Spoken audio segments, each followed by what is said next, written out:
Assalamualaikum warahmatullahi wabarakatuh. Halo, saudara-saudari, kawan-kawan, serta adik-adik ya semuanya dimanapun Anda berada. Ya, tengah cuaca yang terus hujan ya, kita terus tetap menjaga kesehatan, ya, menerapkan pola hidup yang sehat serta mengikuti anjuran yang diterapkan oleh pemerintah tentunya ya. Ya, saya terus mengingatkan pada adik-adik ya mengenai anjuran-anjuran tersebut, yaitu menjaga jarak ketika berada di luar rumah, ya di ruang publik, memakai masker dan terus mencuci tangan ketika sudah beraktivitas ataupun ketika telah melakukan berhubungan dengan orang lain. Adik-adik semua, hari ini kita akan bahas mengenai etika bisnis, ya, dimana etika itu dia berasal dari bahasa Yunani kuno yang bentuk tunggal kata etika itu yaitu ethos, sedangkan bentuk jamaknya itu taeta. Ya, ethos itu artinya itu tempat tinggal yang biasa, ya, padang rumput, kebiasaan, adat ya, akhlak, watak, perasaan, sikap dan cara berpikir. Sedangkan arti taeta yaitu adat kebiasaan.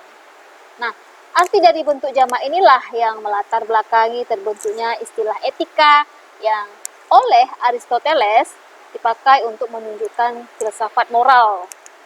Jadi secara etimologis asal usul katanya itu ya etika mempunyai arti ya yaitu ilmu tentang apa yang biasa dilakukan atau ilmu tentang adat kebiasaan. Kata etika dalam Kamus Besar Bahasa Indonesia yang baru pada Departemen Pendidikan dan Kebudayaan tahun 1998 dikutip dari Bertens tahun 2000, etika itu dia mempunyai arti tentang ilmu apa yang baik dan apa yang buruk dan tentang hak dan kewajiban moral. Kita sebut dengan akhlak ya. Kedua, dia itu kumpulan asal atau nilai yang berkenaan dengan akhlak. Yang ketiga, nilai mengenai benar dan salah yang dianut suatu golongan atau masyarakat tertentu ya. Nah, contoh-contoh etika dalam kehidupan sehari-hari yaitu pertama ya kita jujur ya, tidak berbohong ya, kata apa adanya, jadi jangan suka berbohong, jadi harus jujur. Kedua, bersikap dewasa, tidak kekanak-kanakan ya. Yang ketiga, lapang dada dalam berkomunikasi, jadi kita juga harus menerima ya kritikan orang ketika kita berkomunikasi. Tidak semuanya orang mau menerima pendapat kita. Yang ketiga, menggunakan panggilan atau sebutan orang yang baik ya. Ketika orang tuanya telah memberikan nama kepada anaknya, kita memanggil nama orang tersebut dengan julukan yang jelek sehingga itu sudah membuat panggilan-panggilan buruk untuk orang tersebut ya. Dan itu merupakan ya tindakan yang tidak baik ya. Yang kelima, dia menggunakan pesan bahasa yang efektif dan efisien. Menggunakan pesan bahasanya itu yang efektif ya, tidak terlalu panjang ya, tidak terlalu hiperbola, tidak menghabiskan tempat yang banyak. Jadi pesan yang disampaikan jelas ya. Yang keenam itu tidak mudah emosi. Ya, jadi dalam kehidupan sehari-hari itu kita juga jangan cepat emosi ya. Begitu orang mengatakan sesuatu kita langsung marah, ataupun ketika orang berbuat salah kita langsung tensi gitu. Nah, yang ketujuh, berinisiatif sebagai pembuka dialog.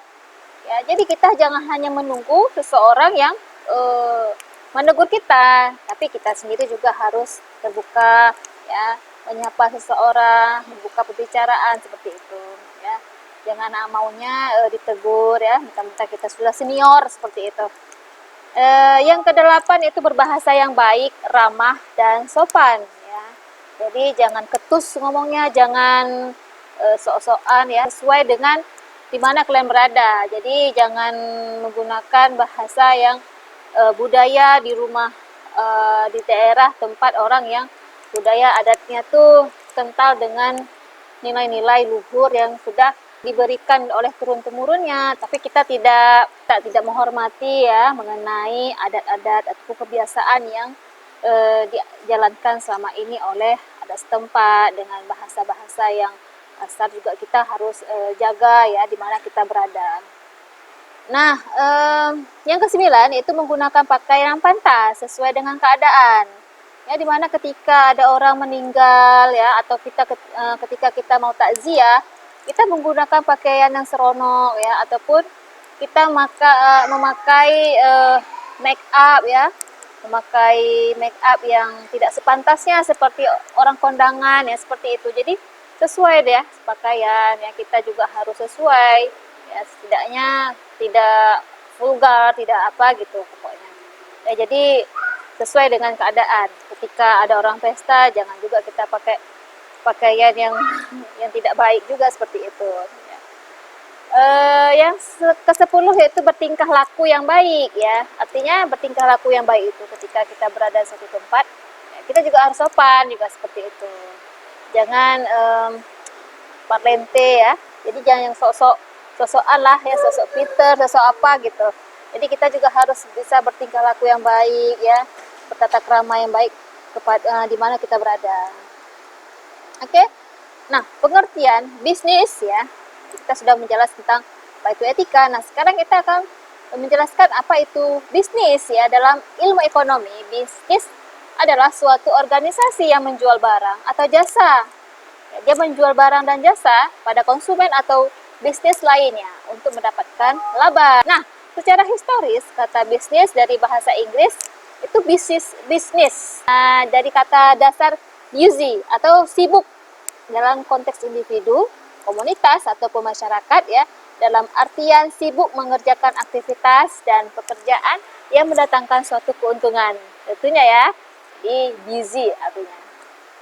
Oke, jadi pengertian etika bisnis di sini adalah etika bisnis merupakan studi yang dikhususkan mengenai moral yang benar dan salah, ya, di mana studi ini berkonsentrasi pada standar moral sebagaimana diterapkan dalam kebijakan institusi dan perilaku bisnis. Nah, kita berbicara dengan moral ya, di mana moral itu terdapat pada diri seorang ketika dia melakukan sesuatu pasti dia bertentangan di dalam hati nuraninya, seperti itu ya.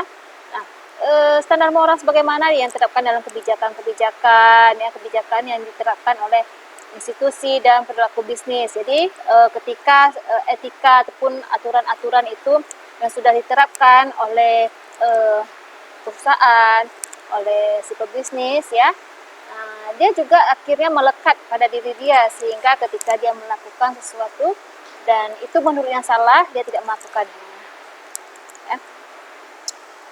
Nah, selanjutnya ya, etika bisnis dalam perusahaan dia memiliki peran yang sangat penting, di mana untuk membentuk suatu perusahaan yang kokoh dan memiliki daya saing yang tinggi serta mempunyai kemampuan menciptakan nilai yang tinggi. Sebab apa? Sebab ketika seseorang memiliki etika yang tidak baik ya, memiliki citra yang buruk dalam dunia bisnis, maka perusahaan yang tersebut telah tercoreng ataupun memiliki image yang buruk ya, sehingga daya saingnya berkurang gitu. Jadi ketika seorang melihat bisnisnya tidak bagus ya, jadi orang mau beli malas ataupun dia pernah cacat dalam hukum seperti itu ya. Nah, etika bisnis dalam suatu perusahaan dalam membentuk nilai, norma, dan perilaku karyawan serta pimpinan dalam membangun hubungan yang adil dan sehat dengan pelanggan, mitra kerja, pemegang saham, masyarakat. Nah, hubungan yang baik di sini adalah bagaimana kita bagaimana kita berperilaku yang baik terhadap karyawan, pada sesama internal perusahaan ya, menerapkan norma-norma yang baik, yang adil, tidak diskriminatif ya kepada karyawan, dan juga kita juga harus berlaku adil kepada pemegang saham karena dia juga pemegang saham yang telah menanamkan modalnya, tapi kita dalam dalam memberikan laba hasil dividen itu tidak ada kepada pemegang saham, dan itu tidak baik juga ya. Jadi setidaknya pemegang saham juga mendapatkan nilai dividen atau laba ya untuk pemegang saham tersebut. Ya, dengan pelanggan bagaimana kita menciptakan hubungan baik ya, menciptakan hubungan baik dengan lingkungan eksternal ya, masyarakat juga seperti apa ya, harus melihat ya lingkungan-lingkungan di sekitar masyarakat, memberikan bantuan-bantuan sehingga bisnis kita berjalan lebih baik ke depannya ya, dia terus berkelanjutan karena orang-orang yang di seputaran perusahaan kita juga membantu ya, membantu usaha kita, membantu melindungi usaha kita. Nah, perusahaan meyakini prinsip bisnis yang baik adalah bisnis yang beretika. Ya, jadi dia yakin bahwasanya ketika dia menerapkan prinsip-prinsip itu, usahanya itu pasti akan berkelanjutan dan bisa survive ya terus ya. Yakni bisnis dengan kinerja unggul dan berkesinambungan yang dijalankan dengan mentaati kaidah-kaidah etika sejalan dengan hukum dan peraturan yang berlaku. Ya, artinya perusahaan juga harus melihat ya, perusahaan juga harus mentaati hukum-hukum ya, hukum-hukumnya.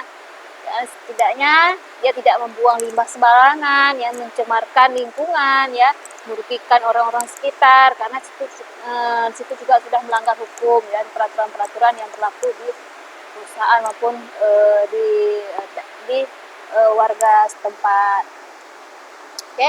Nah, etika bisnis dapat menjadi standar dan pedoman bagi seluruh karyawan. Nah, jadi dengan adanya etika bisnis, adanya aturan-aturan ya, adanya standar operasional prosedur, itu merupakan standar yang ataupun pedoman bagi karyawan ya, termasuk manajemen, dan menjadikannya sebagai pedoman untuk melaksanakan pekerjaan sehari-hari dengan dilandasi moral yang luhur, jujur, transparan, dan sikap yang profesional. Ya, jadi kita juga harus transparan dalam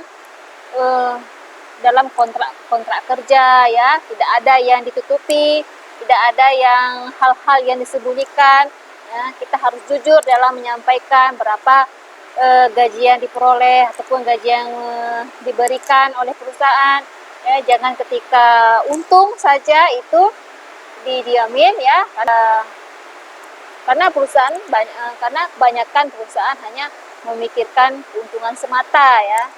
Mereka hanya melihat keuntungan tersebut hanya untuk mereka saja, tapi mereka tidak memperhatikan ya lingkungan internalnya, lingkungan eksternalnya, sehingga apa yang berakibat itu adalah untuk dirinya juga, untuk perusahaan.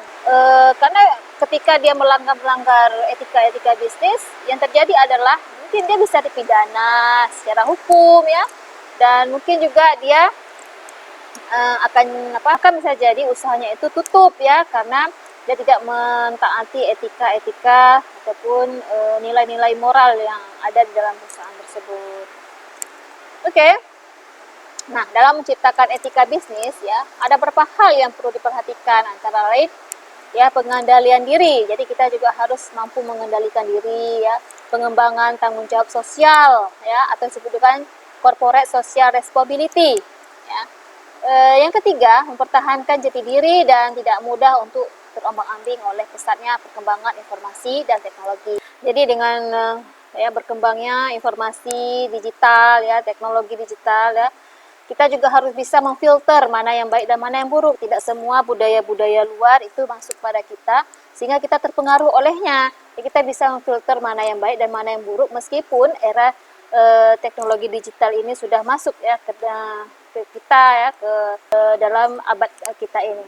Nah, yang keempat ya, bagaimana kita menciptakan persaingan sehat ya. Artinya apa? Artinya ketika kita menjalankan usaha, menjual produk, kita tidak menjelek-jelekkan ya saingan kita ya. Kita juga tidak boleh mempromosikan dengan hal-hal yang tidak baik. Nah, contohnya seperti ini ya, seperti iklan ya, iklan yang ditampilkan sini adalah salah satu produk Honda gitu, yakin di depan biasa aja tuh. Nah, jadi kita menjelekkan usaha orang lain ataupun produk orang dengan kita dengan mengunggulkan produk kita, itu tidak baik juga ya.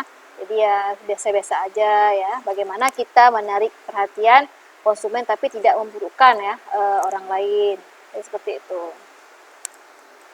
Nah, selanjutnya bagaimana kita menerapkan konsep pembangunan yang berkelanjutan ya. Bagaimana kita menerapkan konsep-konsep pembangunan itu ya, tidak membuang limbah sembarangan ya. Bagaimana kita menerapkan konsep pembangunan ini di sini adalah pembangunan berkelanjutan ya. Kita juga harus melihat lingkungan ya, tidak menebang pohon sembarangan sehingga yang terjadi adalah pemanasan global ya, banjir yang berakibat untuk usaha kita juga nantinya kan, yang kita hanya memikirkan keuntungan semata ya, jangan hanya memikirkan keuntungan semata tapi kita tidak melihat bahwasannya ini berakibat buruk untuk anak-anak cucu kita ya, untuk orang-orang di bawah kita, karena kita juga mewarisi mewarisi warisan yang harus baik untuk anak cucu kita ya. Jadi hanya memikirkan kita untung saja ya, yang penting kita kaya, yang penting kita banyak duit tapi kita bisa merugikan orang lain. Nah, yang keenam itu kita harus menghindari KKN ya, menghindari sifat-sifat KKN ya, korupsi, kolusi, nepotisme ya. Misalnya kita menjadi seorang pimpinan, menjadi seorang pengusaha, tapi kita tidak menerapkan sesuai dengan prosedur ya. Misalnya ketika tes wawancara, tes apa yang lainnya gitu ya, kita sudah banyak kecurangan di dalamnya. Contohkan dalam tes wawancara ya, dalam tes-tes lainnya si A dan si B itu memiliki potensi yang berbeda. Si A katakanlah adalah dia memiliki potensi dalam mengerjakan soal, dalam fisiknya juga bagus ya. Terus dan lain-lainnya dia memiliki nilai yang bagus. Nah, ketika si B dia memiliki nilai yang sedikit di antara dengan si A. Nah, ketika dia pada tahap wawancara, dia mengalami ketika tahap wawancara ya, di situ terjadi suatu kecurangan di mana si A, karena dia tidak ada orang dalam di dalamnya, tidak ada saudara, maka si A tadi menjadi jelek nilainya ya, dia tidak diterima meskipun hal-hal yang lainnya dia memiliki potensi yang baik ya, cara berpikir. Pada saat tes wawancara dia mengalami ya nilai yang sedikit ya, dia diturunkan nilainya sehingga pada hasil akhir final tesnya, pada hasil akhir dia gagal dalam mendapatkan pekerjaan tersebut ya, karena ada nepotisme dalamnya ya, ada kecurangan di dalamnya dalam merekrut karyawan ya, karena banyak kita jumpai ya seperti itu. Jadi alangkah baiknya kita berperilaku yang baik ketika rekrutmen ya, ketika kita menerapkan rekrutmen untuk usaha kita, untuk perusahaan kita ya, sesuai dengan standarnya ya. Jangan hanya menilai tampilan tapi ketika dia sudah bekerja ya, orang tersebut tidak mengerti apa-apa ya, sehingga merugikan usaha kita juga. Selanjutnya itu adalah mampu menyatakan yang benar itu adalah benar dan yang salah itu adalah salah. Jadi kalau emang dia benar, dia bagus ya, katakan itu adalah benar. Jangan membalikkan fakta ya, jangan balikkan bahwasanya ketika seorang itu sudah berkata jujur tapi dia mengatakan dia itu berbohong ya. Nah, yang kedelapan ya, konsekuen dan konsisten dengan aturan main yang telah disepakati bersama. Ya, yang kesembilan itu menumbuh kembangkan kesadaran dan rasa miliki terhadap apa yang telah disepakati ya. Jadi kita harus sadar memiliki bahwasanya ini adalah bisnis kita. Jadi kita sama-sama saling menjaga bahwasanya dengan usaha kita ini dapat kita kembangkan, dapat kita jalani bersama tanpa saling ada kecurangan atau niat-niat terselubung di dalamnya. Oke? Nah, di sini ada beberapa contoh ya iklan mengenai pelanggaran-pelanggaran etika, di mana di sini ada seorang anak sedang minum minuman bersoda ya. Ya di sini iklan ini menggunakan anak balita untuk mengiklankan produk yang bukan pada usianya ya. Dia minum soda yang tidak boleh diminum pada seusianya. Jadi itu juga jika kita mempromosikan barang atau mempromosikan, kita juga harus melihat kira-kira ini cocok enggak, karena sudah melanggar ya.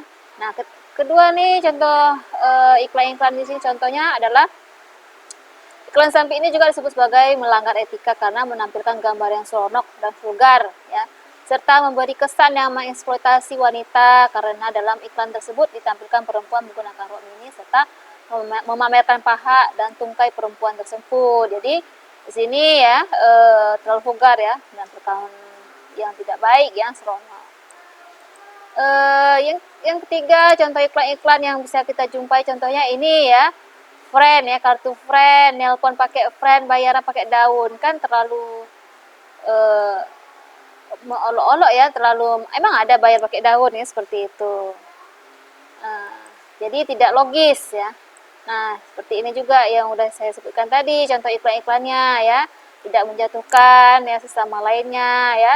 Yakin di depan biasa aja tuh, aman, baru luar biasa. Jadi dia menampilkan produk dia itu adalah yang terbaik dan orang lain itu tidak bagus gitu. Nah, yang selanjutnya di sini adalah seorang ya, menurut KPI tayangan yang terdapat dalam iklan ini ya tersebut tidak lingkungan sekolah ya, maksudnya ya ini kan di gambar ini ya seorang pendidik, guru, tenaga pendidik ya, dia merendahkan sekolah karena pelanggaran ini adalah seorang pendidik ya menggunakan kostum ya suatu lembaga PNS ya, baju PNS ya, tapi dia tidak merendahkan diri dia dengan didudukkan seekor ayam di atas kepalanya ya. Jadi seperti itu ya. Jadi ketika jadi ada contoh-contoh iklan tadi merupakan ya pelanggaran etika dalam memberitahukan pada orang lain yang mempromosikan barang yang tidak etis ya. Bagaimana kita berbisnis dengan etis adalah kita harus berperilaku jujur dalam menjalankan aktivitas ya. Ini meliputi seluruh aspek dalam menjalankan usaha, misalnya dalam aspek produksi, berarti kita menghasilkan produksi yang sesuai dengan standar kualitas ya, yang aman dikonsumsi orang lain dan memenuhi ketentuan yang dipersyaratkan oleh hukum. Jadi kita jangan menjual suatu produk yang di bawah standar kualitas ya, sehingga merugikan orang lain, yang melanggar hukum ya, berakibat fatal untuk orang lain tentunya.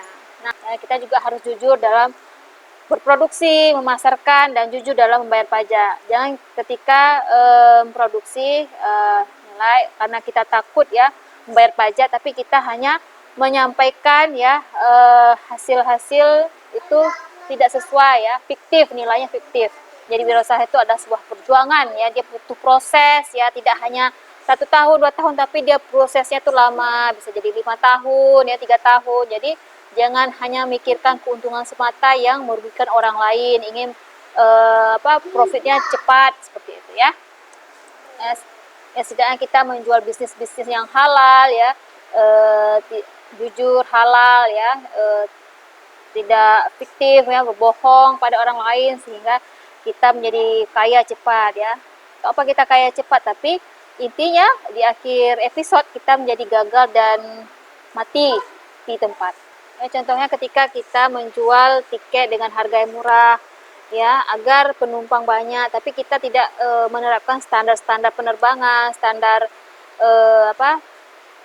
pelayaran yang baik ya, tidak ada pelampung yang disiapkan oleh armada perkapalan ataupun penerbangan, tidak ada standarnya seperti apa. Pokoknya rame aja ya penerbangan agar laku, sehingga merugikan ya orang banyak ya.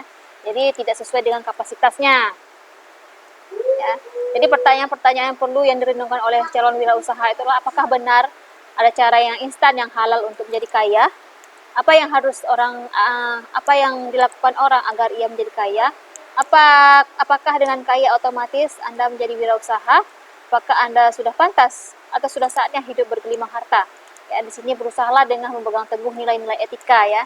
Sadari Anda muda dan jangan berkompromi sekecil apapun. Bangunlah karakter dan milikilah reputasi yang baik ya. Nah, jadi pertanyaan-pertanyaan itu harus kita renungkan ya, karena seorang wirausaha bukan hanya untuk sehari 2 hari saja, tapi untuk setahun 2 tahun atau lebih panjang ya, sifatnya jangka panjang ya. Kewirausahaan itu adalah sebuah pilihan hidup yang melekat sepanjang hidup seseorang. Kalau Anda terlalu beremosi, serakah, ingin serba instan, bisa jadi bukan keberhasilan, kesejahteraan yang diraih, melainkan kebencian, cacian, peristiwa hukum dan penjara. Baiklah, sampai di sini dulu pertemuan kita mengenai etika bisnis ya. Lebih kurang saya mohon maaf mengenai hal-hal yang disampaikan ya kurang jelas ataupun ada hal-hal yang kata-kata yang tidak baik ketika saya sampaikan. Sampai ketemu lagi di video selanjutnya. Jangan lupa like, comment, and subscribe di bawah ini. Assalamualaikum warahmatullahi wabarakatuh.